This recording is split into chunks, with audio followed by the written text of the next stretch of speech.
We're often told braking in a corner is dangerous and that we should avoid it.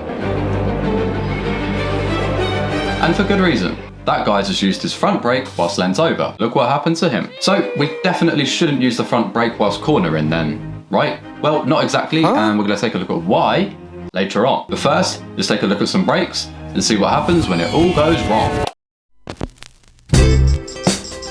Brakes are some cool shit. I mean, look at this guy. Absurd. And this thing. Whew. I mean, you can get some seriously cool braking setups, but for most of us, our bikes will look something like this. Unless you have a very slow bike, in which case, you'll probably have front brakes. Motorcycle brakes use a fairly straightforward principle called friction. When you squeeze the brake, hydraulic fluid is forced into the caliper. This exerts pressure on the brake pads, causing them to clamp down on the rotating disc. Easy stuff. But there's another component within modern motorcycles that claim to reduce the rate of fatal and severe accidents by 42%. But it comes with a severe misconception that we'll take a look at later on. I'm of course talking about ABS. From a young age, I thought ABS was much superior to non-ABS. Although, having done research for this video, I'm not sure. Here's how they work. The system uses speed sensors to accurately determine when a wheel is about to lock.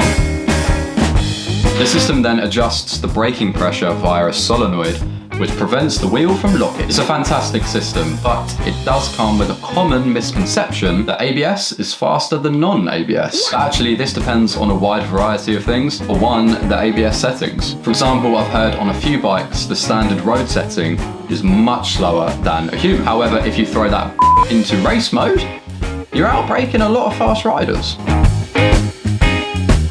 This is a very detailed topic, but in short, we can outbrake ABS. I think this is because ABS is more of a backup safety system as opposed to a replacement for proper training. The bottom line is a good rider with ABS will brake just as fast as non-ABS. And they'll have a safety netting behind them in case anything goes wrong, which is great.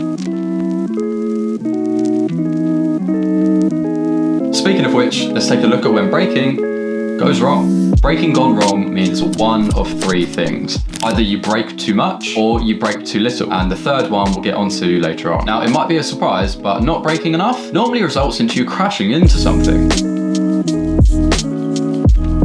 Personally, I wouldn't recommend it. Whereas braking too much can result in you falling over.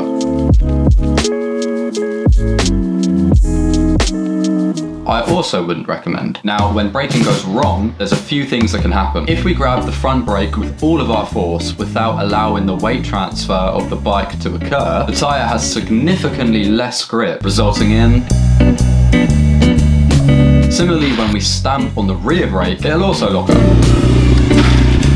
Now we can either low side or high side. A low side is where we keep the brake applied after we've lost traction, causing a lovely slide in which the ass overtakes the front end. Which ironically is the exact same thing that happens whenever I try to drift my car. Alternatively, you can high side. This is once the rear tyre has lost grip. In blind panic and fear, we remove our foot from the brake, which causes the bike to flip over to the other side, launching you into the air. What? So here's what happened there. Oh my god! Oh my god! But how can we avoid these? Well, what we're about to look at just might help. Watch what happens when we get all of our braking done just before the corner. The forks quickly spring back up, which unloads the front tyre. And as you guessed it, that results in less grip. Whereas if we gradually release the brake as we enter the corner, watch what happens.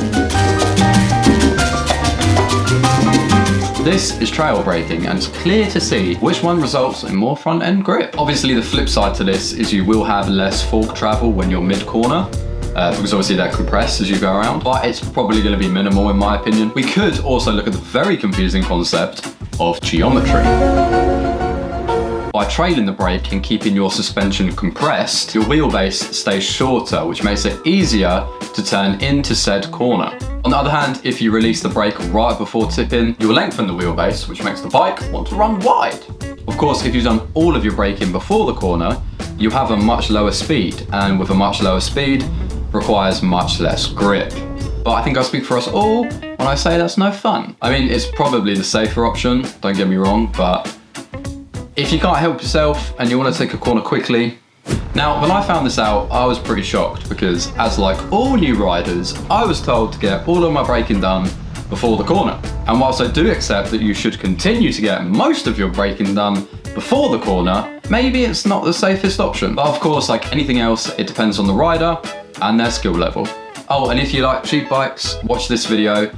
We managed to buy a bike for £100 and it actually goes much better than I expected.